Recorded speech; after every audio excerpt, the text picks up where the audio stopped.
As we gather together this morning, let us remember that our church building stands on the traditional territory of the Iowa people who call themselves Bohote in their own language. Good morning, everyone. I'm Reverend Amy Shaw. My pronouns are they, them, theirs.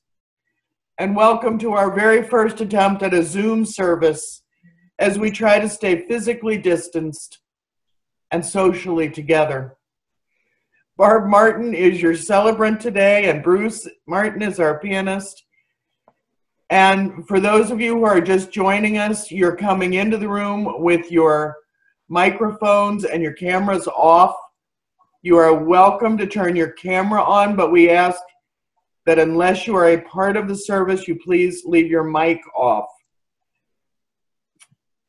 After the service, we will turn everybody's mic and camera on, and you can stay and talk to each other. That's great.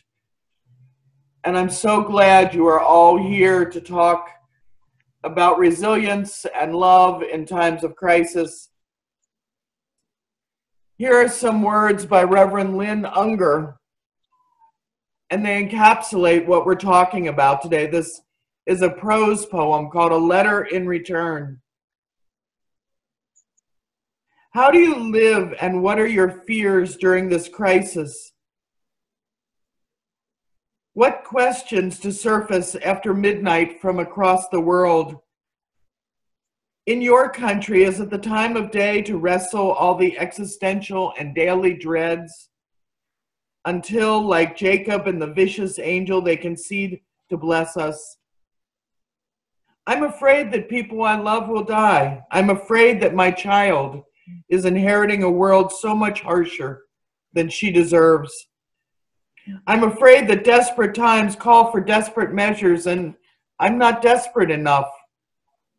Should I go on? I'm afraid that people have wandered away from the very idea of truth. I'm afraid we've unlearned how to speak and how to listen. I'm afraid that the fabric that holds us together is woven more loosely than I thought, and people keep slipping through. And so how do you live? With grief, with fear, with laughter, with boredom, with glee, with contentment, with fury, with hope, with the firm conviction that no thing cancels any other thing out. Death does not cancel life. Grief does not cancel joy. Fear does not cancel conviction, nor any of those statements in reverse.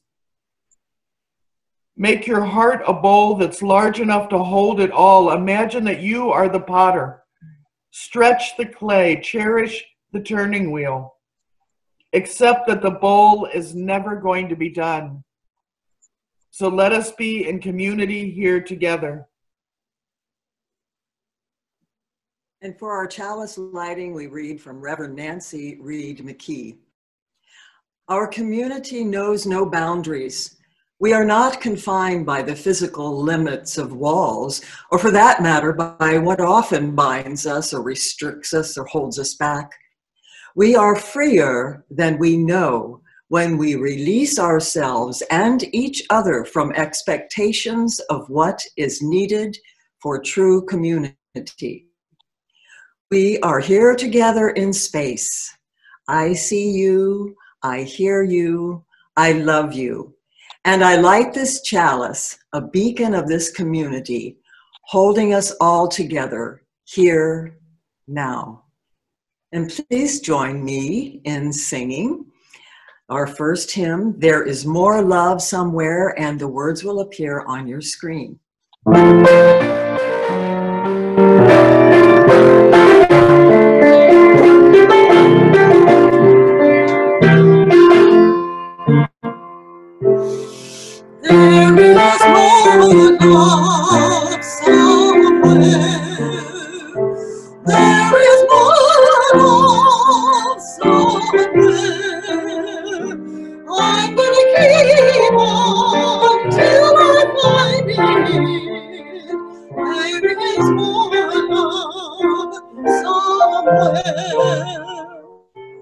There is more hope somewhere. There is more hope somewhere. I'm gonna keep on till I find it. There is more hope somewhere. There is more peace somewhere. There is more peace somewhere. I'm gonna keep on till I find it. There is more peace somewhere. There is more love somewhere. There is more love somewhere. I'm gonna keep on till I find it. There is more love somewhere.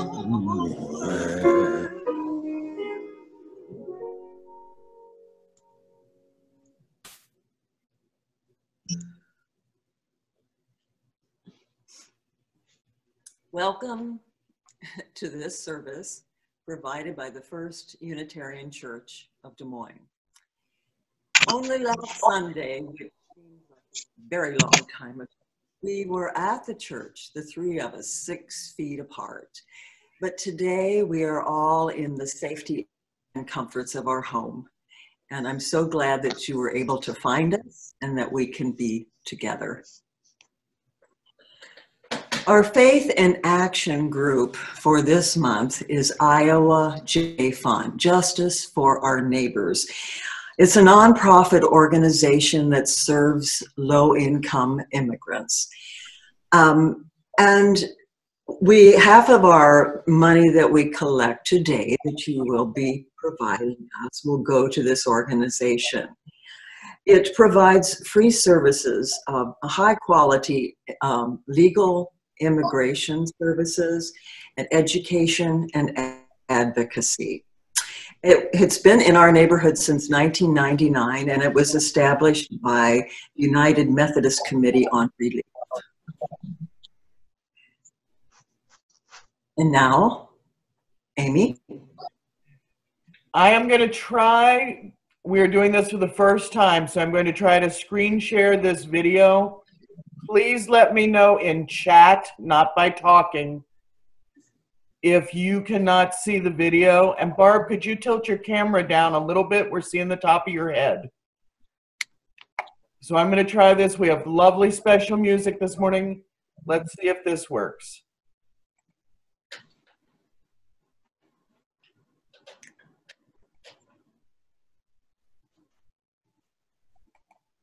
This is Sarah Letourneau and Natalie Mason.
Side of life, let us read with song our hope each day. Though the moment be cloudy or fair, let us trust in each other always, and keep everyone in our care. Keep on the sunny side, always on the sunny side.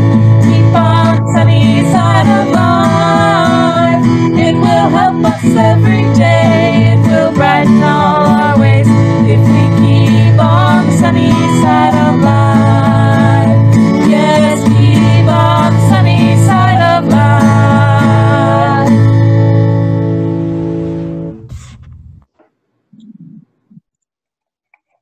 How's it going? All right.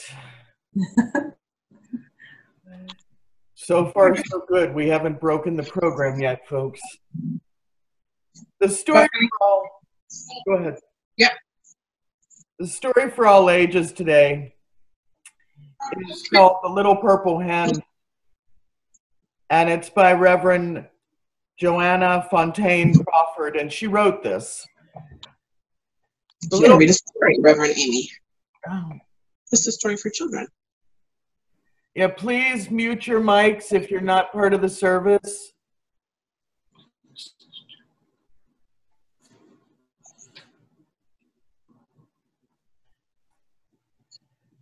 The little purple hen found a sack of wheat seed and rushed to tell her friends. "Look at the seed I found," said the little purple hen. "Let's see if it's still good," said the pig. He examined it and saw that most of the seeds were fresh and ready to be used. "You'll want some of my special fertilizer," said the cow. He hurried home to get some. "I love to plant," said the puppy, who was only 4 years old. "Can I help?" And the puppy and the purple hen planted all the seeds that the pig examined and found fresh, and added the fertilizer that the cow kindly brought. Weeks went by and the seeds began to grow. The purple hen planned on using Saturday to do her weeding, but when she got there, they were shocked. There were no weeds. "That must be some fertilizer," she said. But then the farmer Joe wandered by, and she said, "Farmer Joe, all the weeds in my garden disappeared." Yep, they did," he said. "A cow and a pig and a puppy were here yesterday, and they pulled them all. Of course, I'm an expert on weeds, so I showed them what to pull and what to leave." "Thank you," said the purple hen. The weeks went by, and the sun ripened the wheat until it was ready to harvest. And the hen got up on a Saturday morning and went to her garden, and there was Farmer Joe with his plow, and the pig and the cow and the puppy. "And someone else. This is my friend the cat," said the pig, "and we're here to help." "I love a good harvest," purred the cat. They worked together. They harvested the wheat and talked about getting it ground into flour.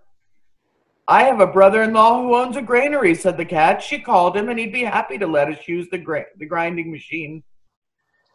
"I'll take it over there," said Farmer Joe. "We want to go with you," said the friends. And they went to the granary and dropped off the wheat, and when the machine worked, they ate pizza. The cat's brother-in-law joined them and said, "I have a friend who owns a bakery. They have big ovens. Maybe you could use them." "Wow," said the hen, "I just planned on making one loaf of bread. But with all this grain, if we could use big ovens, we could make a lot of loaves." Well, a few days later, they all met at the bakery of Cat's brother-in-law, Horse, and they mixed the dough and let it rise and baked it in the ovens, and they did it over and over. And at the end of the day, they had 267 loaves. They all looked at each other in amazement. "Well, of course, we'll each take some bread, but there's so much." And the cow said, "I know a homeless shelter that would love fresh bread." And the puppy said, "I know a daycare program." And the pig said, "I know a food pantry." So they all shared the bread, and they all took home several loaves and felt very rich and very proud of what they had accomplished. And the little purple hen said, "Thank you." In a time when sharing with our neighbors is more important than ever, this is an awesome story. Thank you for listening to it. Our offering words today, as always, are done with my normal seriousness. A man in battered and mud-stained clothing came to the door of a UU church. His boots tracked mud and fertilizer on the floor, and he smelled bad. He said to the admin, "Well, hi there, I'd like to speak to the head hog at the trough." And the admin said, "Who?" And the man said again, "I would like to speak to the head hog at the trough." Horrified, the administrator said, "Well, sir, if you mean our minister, you have to treat them with more respect. You have to ask for the reverend or the pastor, but you can't refer to them as the head hog at the trough." "Ah," the man said sadly, I see. I'm sorry to have been offensive. I don't get out much these days. I'm a pig farmer, very busy, and I've just sold a huge number of pigs. I have $100,000 that I was thinking of giving to the church, but now that I've been rude, I'll just leave." The admin choked a little when she heard $100,000 and put her hand to her ear and said, "Hold on a minute, sir. I think I hear the big oinker coming in now." Now, I'm not at church to catch those passing pig farmers, and neither is Jane. So we need all the help we can get. If you would like to support First Unitarian Des Moines, please go to our website at ucdsm.org. Click on Give in the top bar on the front page. And when the pull-down menu opens up, click on Online Giving. It's simple. You can just put any amount you like in the basket. You can put $1 in. That's fine. You can also choose to make a repeating gift. And the morning offering will now be given and received.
That was beautiful. Thank you, Bruce.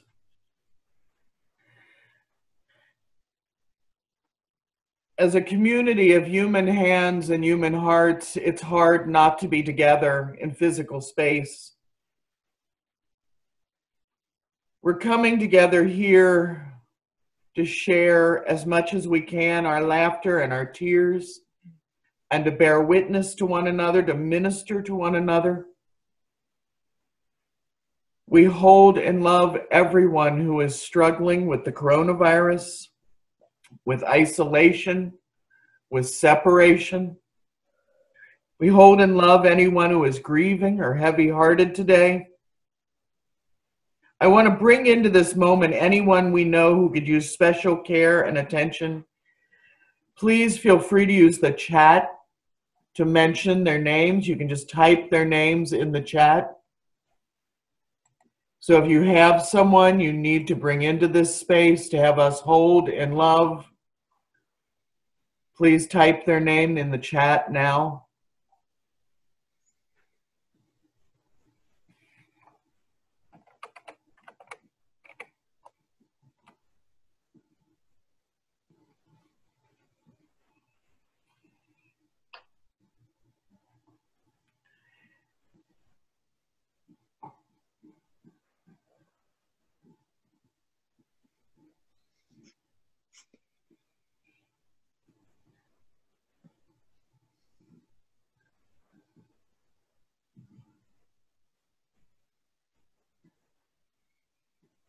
We want to hold each and every one of those folks that have been entered in to our chat today, hold them in our hearts.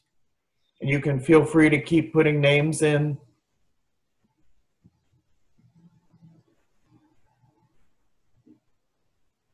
All across our world right now, people are scared, people are grieving. Some people are struggling more because of what they have or don't have or who they are. There are people who are still denied inherent worth and dignity simply because of some fact of their inherent humanity. May the work of our hands and our hearts support all those who are marginalized and oppressed, all those who are sick and frightened, all those who are silenced. And may we be called to compassionate action by any act of pain, violence, degradation, or destruction. May our light shine on the broken places of the world. May we journey in solidarity with all those who fight for equity and justice in human relations. May we hold in our hearts healthcare workers and doctors, those who are still out there manning our shops and our stores, our food deliveries, our grocery stores. May those who are grieving be comforted. May those who are frightened,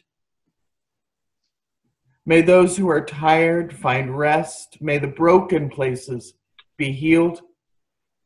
May those who are filled with joy and laughter at this time be especially abundant.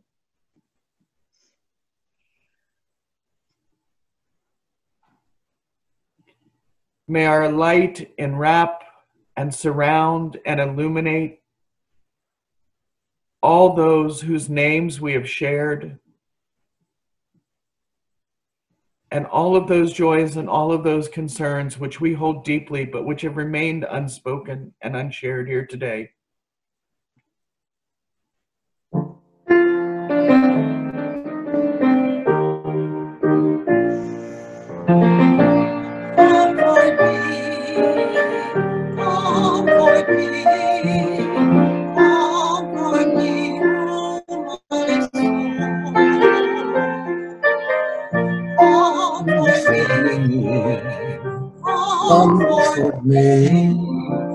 Comfort me, oh soul. Sing with me, sing with me, sing with me, oh my soul. Sing with me, sing with me, sing with me, oh my soul.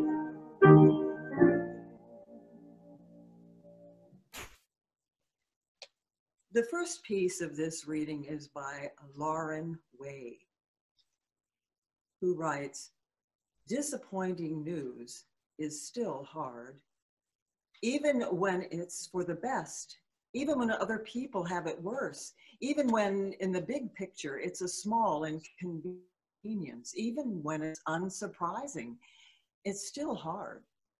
In this time of upheaval, sometimes we cling to the things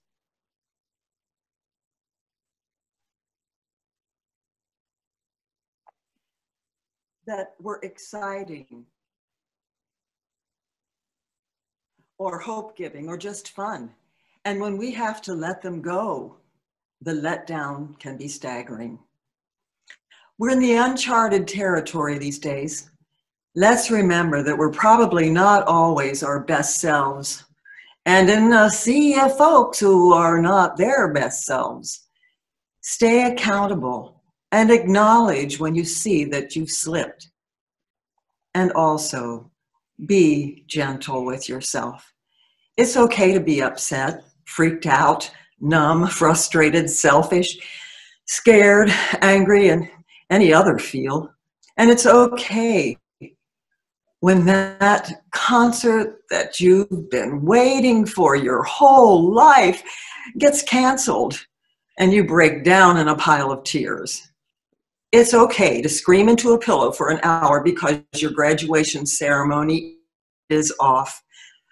Do what you gotta do. Collectively, our reserves are pretty low. And when you can, show up and keep going. Do a grocery run for someone who can't. Give extra donations to the organizations that matter to you. Make a YouTube video to teach your favorite math concept or French, or a French story or science experiment to kids, and share it with the folks navigating homeschool for the first time. Be less than perfect and keep going. I love you. You're wonderful. This is hard. And you're enough. You are enough, and you are part of a greater community who are with you in this. And the second part is from Bailey Whiteman. This is a test of the emergency we want to connect system, of the I miss you message, of the you are my friend, call back. This is a test of our love, of our fear, of our pain, of our connection. Thank you, Barb. Our meditation today is called My Prayer. It's by Reverend Florence Kaplow. And Florence writes, on this strange Sunday, we gather together in new ways, linked to each other through the delicate tracery of electrons and through the invisible bonds of caring and love, sharing with millions the wondering and the fear and the uncertainty of this time. May each of us stay well and whole. May each of us find our ground of strength and clarity. May each of us let our hearts break open in new ways of caring for our neighbors as ourselves. May each of us know, even if we are alone, that we are held in a great embrace of love. Holding that in your minds, please join me in just a moment of silent thought, meditation, or prayer.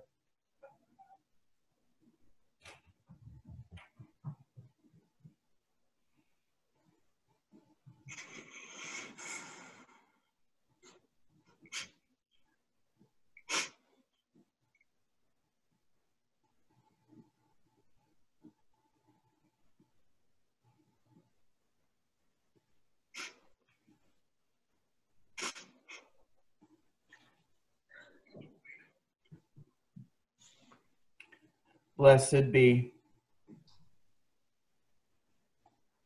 Prayer for a Pandemic by Cameron Wiggins Belm. May those who are merely inconvenienced remember those whose lives are at stake.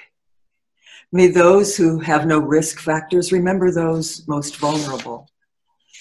May those who have the luxury of working from home remember those who must choose between preserving their health or making their rent. May those who have the flexibility to care for their children when the schools close remember those who have no options. May those who have to cancel their trips remember those that have no safe place to go. May those who are losing our margin money in the tumult of the economic market remember those who have no margin at all. May those who are settling in for a quarantine at home remember those who have no home. As fear grips our world, let us choose love. During this time when we cannot physically wrap our arms around each other, let us find ways to be the loving embrace of God for our neighbors. And now let's try to sing We Laugh, We Cry. The words will be on your screen. We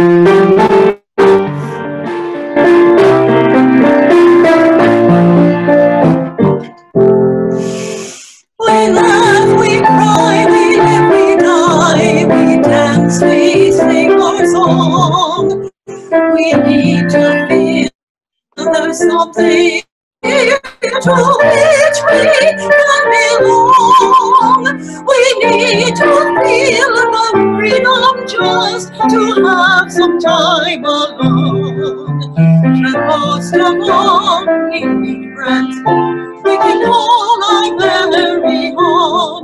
And we believe in life and in the strength of love. And we have found the need to be together.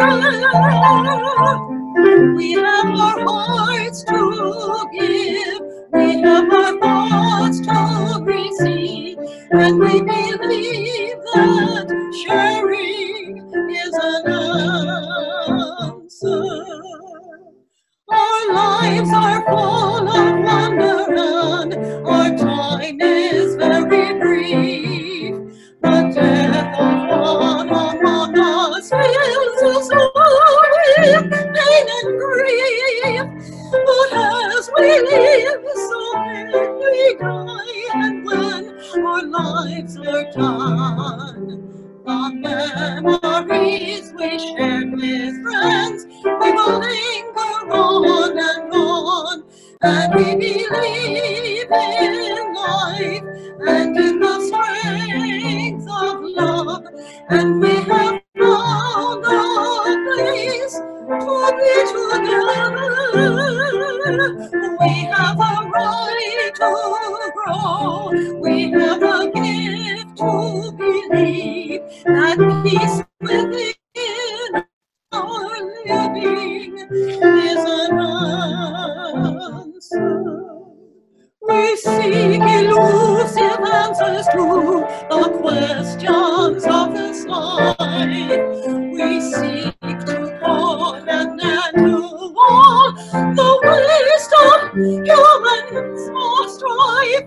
We search for truth, equality, and blessed peace of mind. And then we come together here to make sense of what we find. And we believe in life and in the strength of love.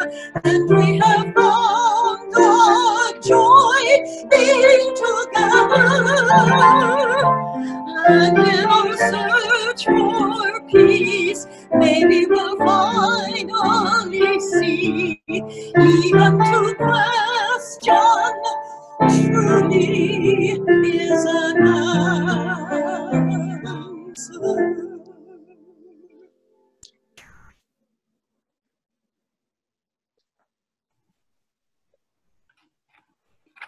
Thank you, Barb.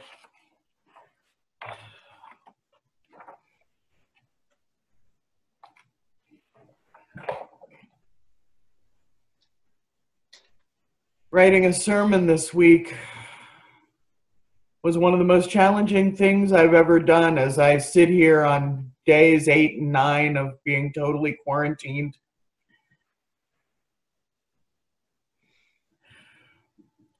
And I started thinking about when was the last time something like this happened.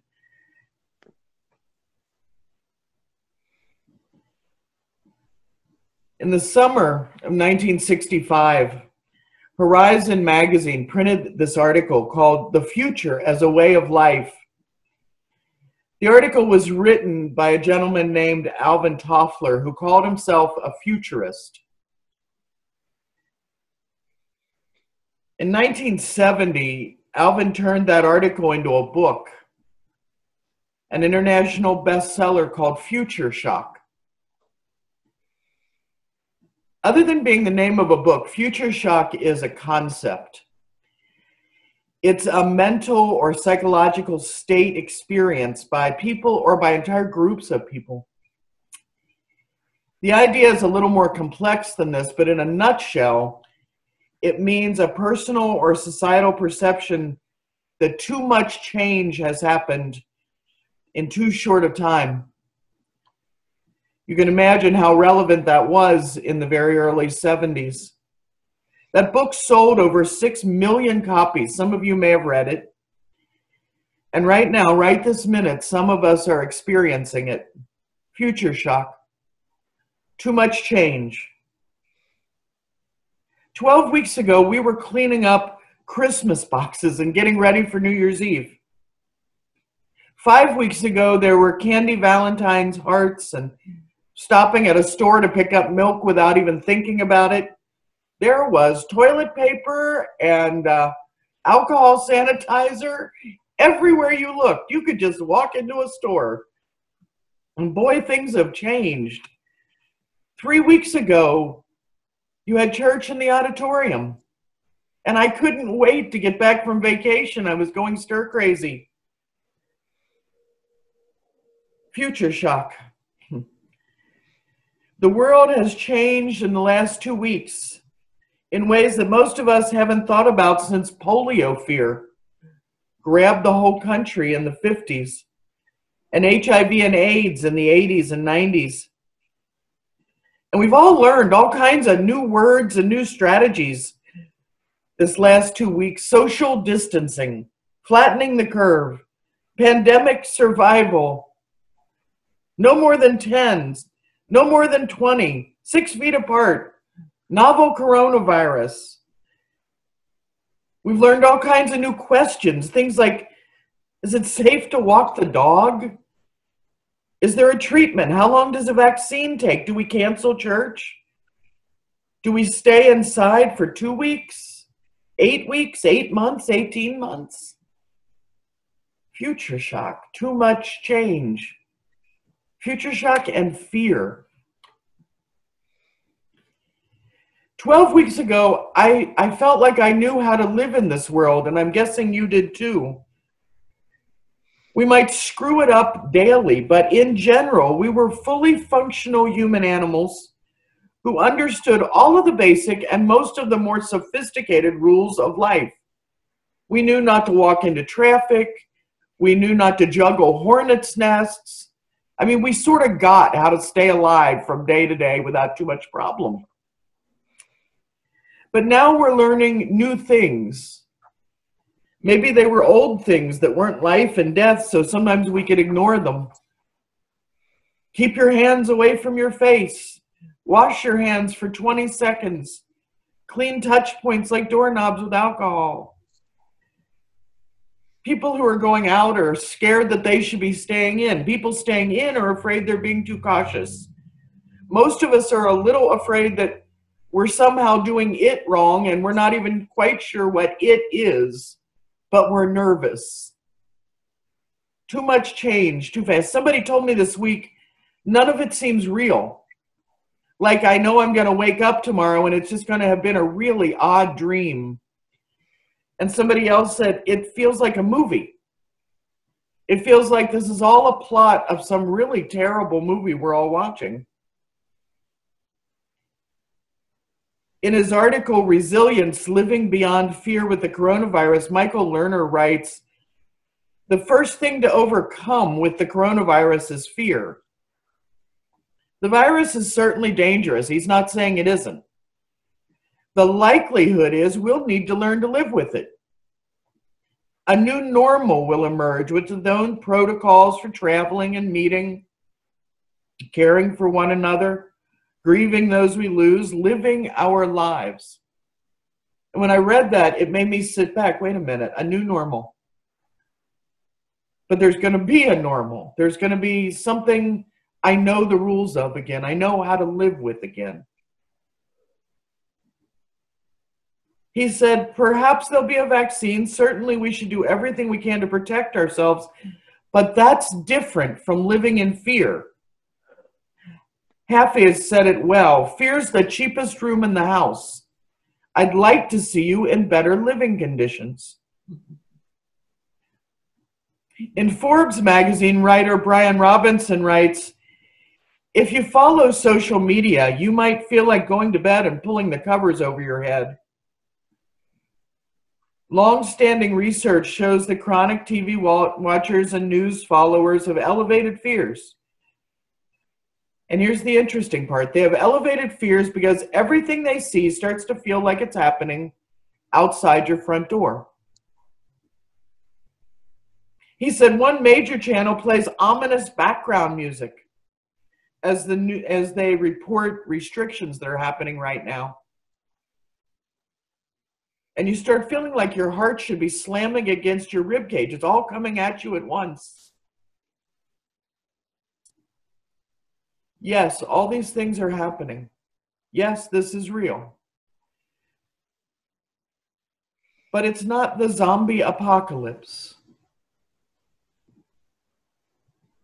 Breathe. Breathe. Reverend Kendall Gibbons writes, "There's no way around it. It's scary and confusing. We're going to be profoundly more lonely and sad before it's over. Business as usual isn't a possibility."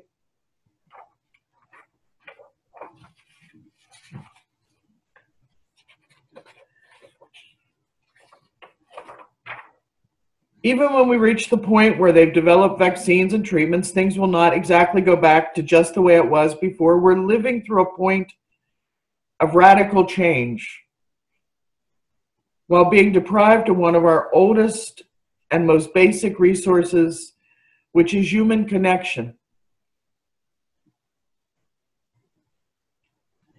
Kendall writes, "I'm not a doctor. I don't even play one on TV. But I know that we physically influence the way the bodies of people around us function.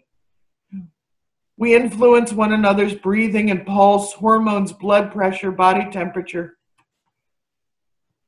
Our first instinct when someone is hurt or scared or sick is to reach out and to hold them in our arms. And this virus takes that from us. The cruelest thing," Kendall writes, "about the coronavirus and its kin is it uses our social nature against us. And in order to fight the virus, we must fight our own instinct of what it means to help and to care. It's a smart trick that virus has, but in the end, we're smarter." And I believe that. We're going to make it through this. Maybe changed, maybe sadder, maybe a little more frightened, but we're going to make it through. Our country and our world will make it through. Future shock doesn't last forever. Normal or a new normal happens again. Fear can be overcome as we gain understanding. There will be a day after. Right now, each one of you is the product of generations of life, too smart or too strong or too lucky, or maybe just too stubborn to die out. And we're not about to change that.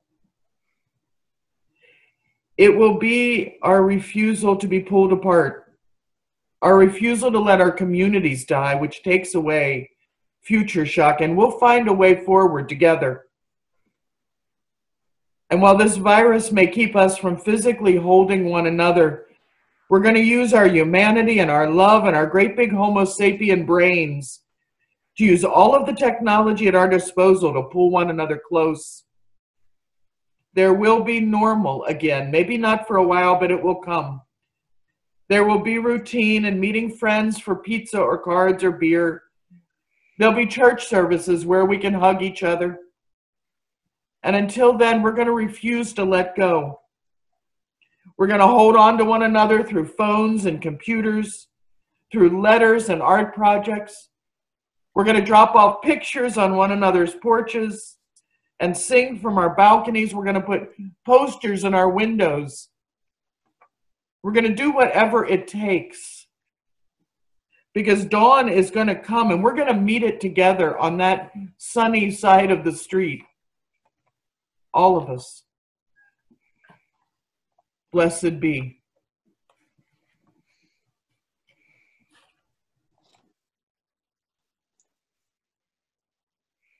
The flame is extinguished, but not our hope for the future, our courage in the face of crisis, or the love that we share in all the world.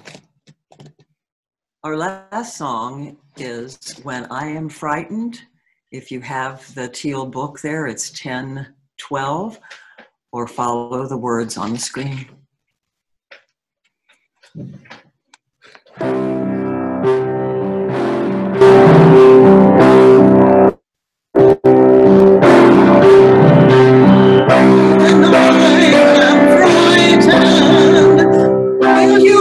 reassure me when I'm uncertain. Will you hold my hand?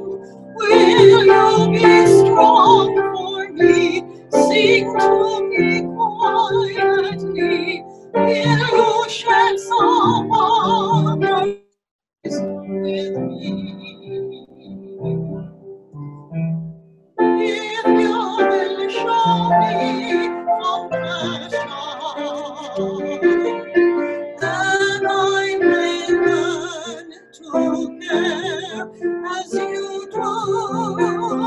Then I may learn to care. When I am angry, will you still embrace me? When I am thoughtless, will you understand? Will you believe in me? Stand by me willingly. Will you share some of your questions with me? If you will show me acceptance, then I may learn to give as you do. Then I may learn to give. When I am troubled, will you listen to me? When I am lonely, will you be my friend?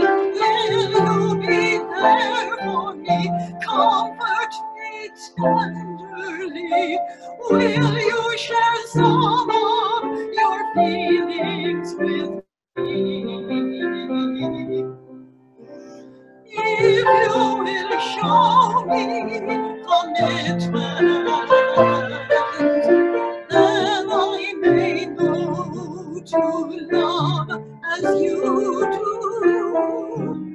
Then I may learn to love.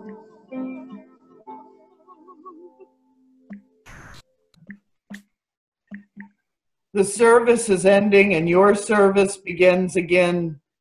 Go in peace to love and serve the world, and please do it safely from home whenever possible right now.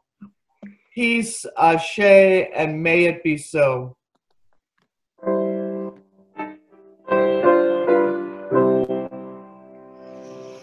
Soul of truth eternal, so join with us as we mourn. Fill our minds with light and endeavor. Keep us trust and pure in heart. Strengthen us for daily duty. Guide us by the inward light. Hallowed be each coming morning.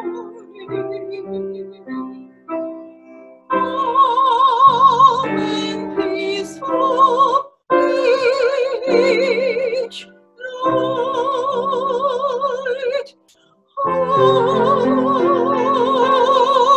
Amen.